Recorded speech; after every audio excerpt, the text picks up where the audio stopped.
Shalom. We're going to continue our study tracking the seed of the serpent, and more specifically, this part of the study, tracking the seed of Esau and the seed of Jacob.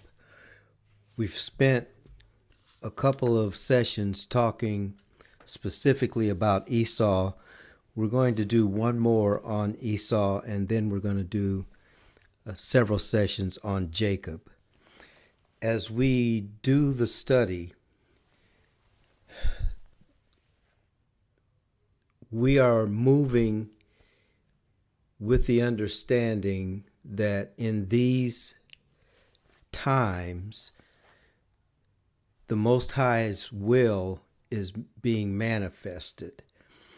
We hear a lot about the word prophecy and prophetic and what those words mean. And they do have several meanings, but the one that I would like to focus on is that prophecy, as our study is dealing with it, is the revealing of the heavenly purpose of social, political life and realities. I'm going to say that again. Much of prophecy is the revealing of a heavenly purpose for and of social, political life and the realities accompanying it. So as we look at prophecy in these studies, in this series of studies, that's why we're looking at it, because the Most High has a will for his people and for his planet that he has made known. Many of us cannot see that or do not see that, but he gives it to us in the form of prophecy, which is where the prophecies of old have a place for current reality. Okay, so prophecy is the accurate prediction of the consequences of our actions individually and of people groups. We have been talking about Esau and Jacob, so let me give an example of that. Before they were born, the Most High said to their mother, "You've got two nations in your womb. That's why there's a fight going on, because those two nations represent two different kinds of people. One of the kinds of people represented in her womb was the seed of the woman. The other kinds of people represented by the twin are the seed of the serpent. They actually were in the same womb. They came from the same mother. They came from the same father. So we're not talking about individuals. We're talking about a trajectory that is based on that person, that people group's relationship to the will of the Most High. And there are always two responses to his will. One response is to be a participant with the Most High in carrying out his will in a positive way. The other response is to be an active resistor of the Father's will. And that's what those two children represented. This is important because we're not really talking about bloodlines in this presentation, in this series, because they both came from the same bloodline. We're talking about responses in this world to what the will of the Most High is. Okay, so regarding Esau and Edom, since that's who we've been talking about, the scriptures say that the Most High hated him And it's not because of his personality. It's because of the actions and the ramification of the actions of Esau and those who are in the line of Esau. But again, that does not mean that everyone who is a bloodline descendant of Esau is automatically hated by the Most High. Esau was hated because of how he moved, not because of the Most High just deciding, I don't like you. Okay? So, as we move forward into this lesson, we're looking at him sort of chronologically, and that's where we have been talking about this for several sessions now. But I do want to jump ahead and mention that when Yeshua gave a lot of the parables, many of the parables that he spoke were referring to the offspring of Edom. I'm sorry, the offspring of Esau or the Edomites. So it's more than just what two Old Testament brothers had as a negative interaction. This has to do, again, with their trajectory in the larger scheme of things, or in the larger picture of redemption that the Most High has for his people. So, for instance, if we remember Malachi chapter 1, verses 2 through 4, this is the first time where we hear the scriptures say, I loved Jacob and I hated Esau. If we jump down to verse 4 of Malachi chapter 1, I'm just going to read what that verse says. It says, whereas Edom says, we are impoverished, but we will return and build the desolate places. Thus says Yahweh of hosts, they shall build, but I will throw down. They shall call them the border of wickedness, and the people against whom the Most High has indignation forever. Now, he first said that in Malachi chapter 1, verses 2 through 4, but it's repeated in Romans chapter 9, Paul's letter to the Romans, verse 13, and it's also repeated in the letter to the Hebrews, Hebrews chapter 12, verse 16. So that prophetic word continues to play itself out. The spirit is called Edom or Esau. The spirit is called Jacob or Yasharel. But it's not necessarily identifying the individual souls who may be under those bloodlines. Okay. So, but we do find in Genesis chapter 36, verse 8, that Esau's other name is Edom. He is the father of the Edomites. And that's what most of this particular session is going to be talking about. In Deuteronomy chapter 2, verse 5, Edom or Esau has been given Mount Seir, and that's a land where the people who lived in caves dwell. Actually, they were called the Horites. Esau actually took that land from them. We talked about this before, but that land was just south and east of the land that was allocated to Judah, the line of Judah, the tribe of Judah. Okay. And in Ezekiel chapter 35, verse 15, Edom is called by another name, Idumea. So Idumea, Edom, Esau, they're all the same. They all speaking to the same spirit. Or I at this point, we can even say the same person that was in the womb fighting with his brother Jacob. His name is Esau, his name is Edom, and his name is Idumeah. Actually, the name Idumeah is a Greek pronunciation of Edom. Okay, but it's also a territory. So all those things are in play.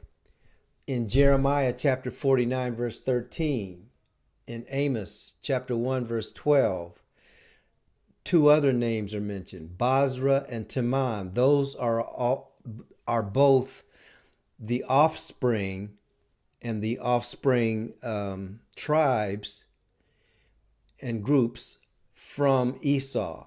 Jeremiah 48, verse 8, Dedan is another one of the descendants of Esau. And then again in Isaiah chapter 21, Duma is mentioned, which is the same thing as Idumeah. Timonites, Amalekites, other descendants of the 12 dukes of Edom are found. And that is also recorded in Genesis chapter 36, verses 11 through 42. So when it comes to understanding Esau and Edom, we see from Malachi actually up through Hebrews, and actually it's even further than that.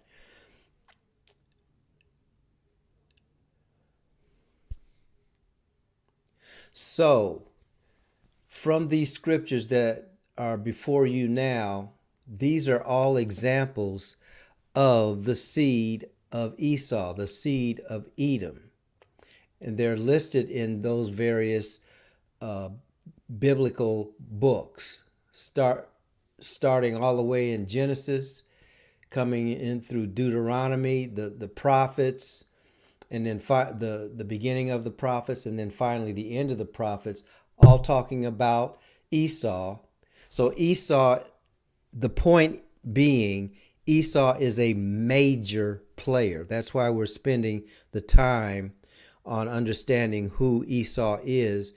His name has been Esau. His name is Edom. His name is Idumeah. But his purpose has consistently been to be willingly out of the will of the Most High, and in many cases operating against the will of the Most High and hating his brother who the Most High has blessed. So all that went all the way back to Genesis. That's the beginning of the understanding of Esau. And again, this mixing began when Esau was a young man.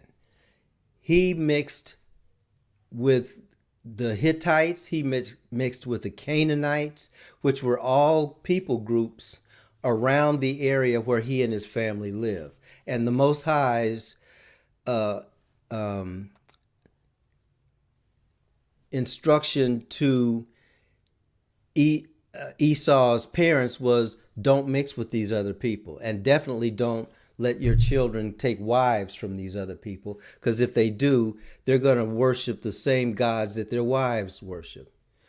But eventually the Edomites were made into their own province, and this is in 2 Samuel chapter 8, verse 14.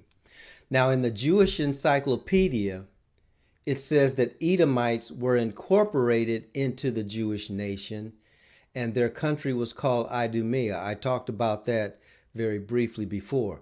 Now this name that's on the screen now, John Hyrcanus, actually it's Johann Hyrcanus. It says he conquered Edom and forcibly converted them to Judaism. I'm going to read a little bit about him.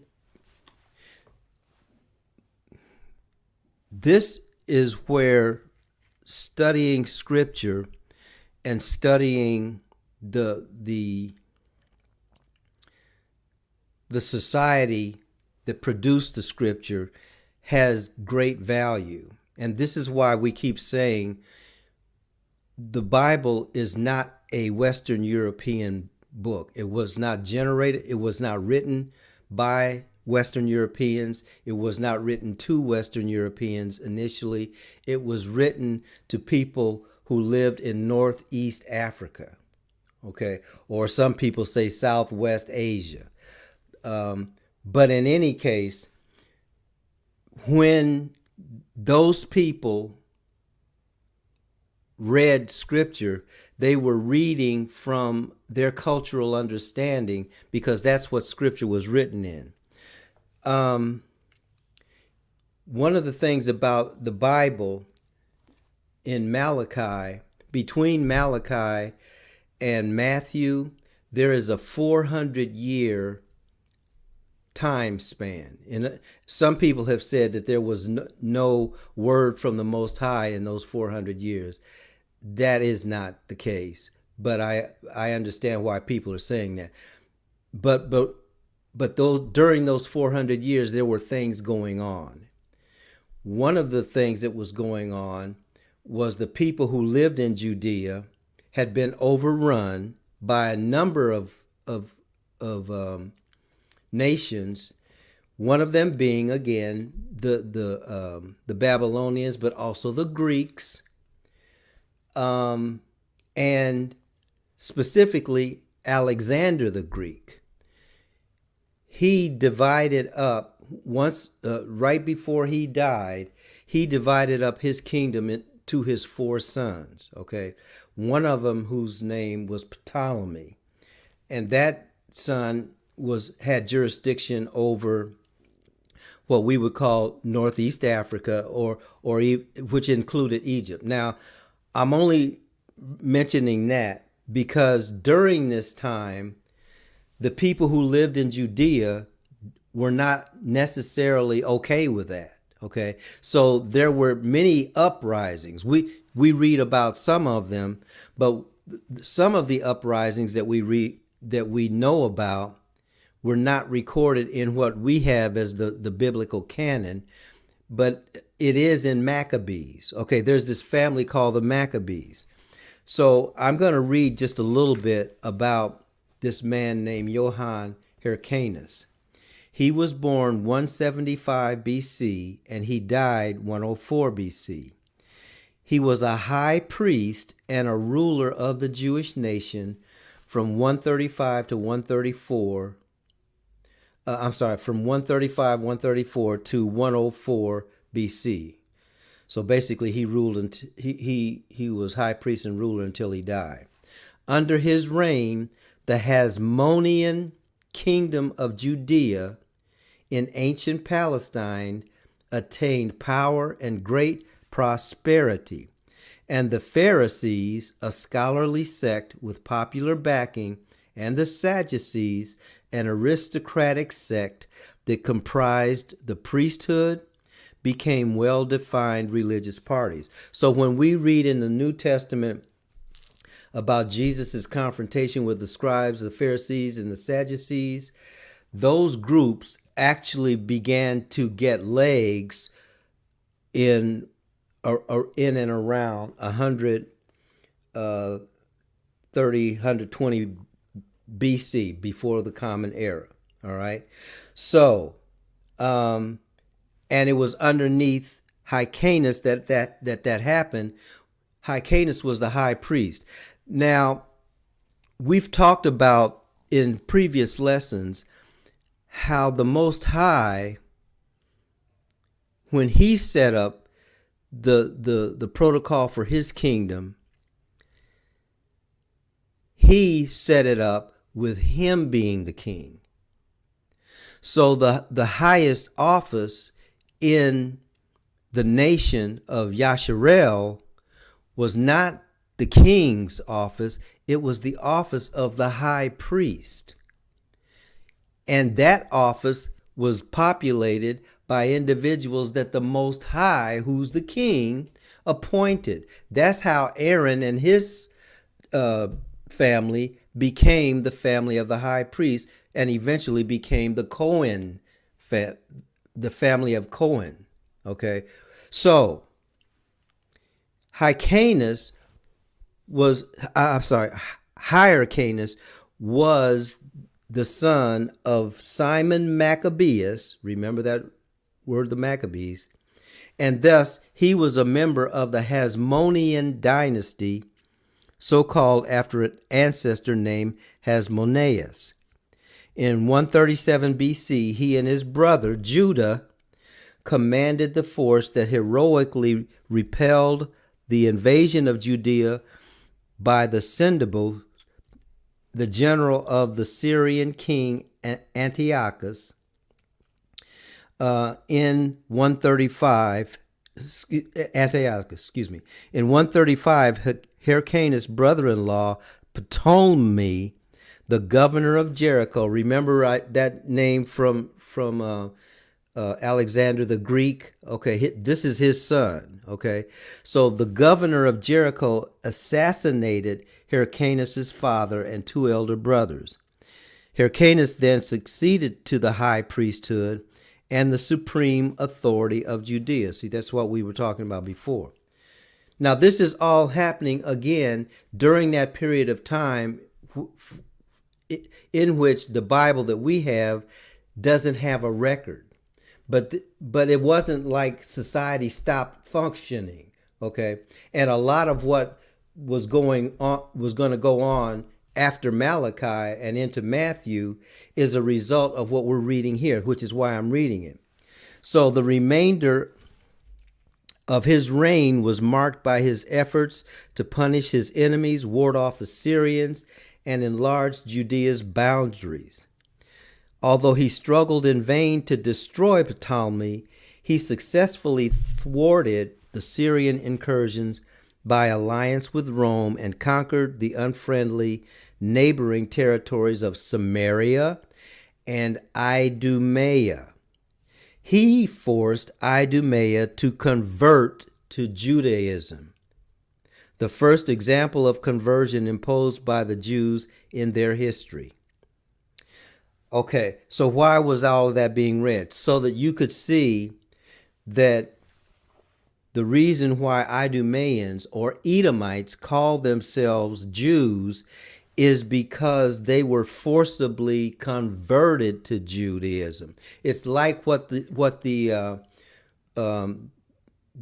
people in that are followers of Muhammad did when they would go into other lands and forcibly make people join Islam. It's the same thing. This was going on, and it started with,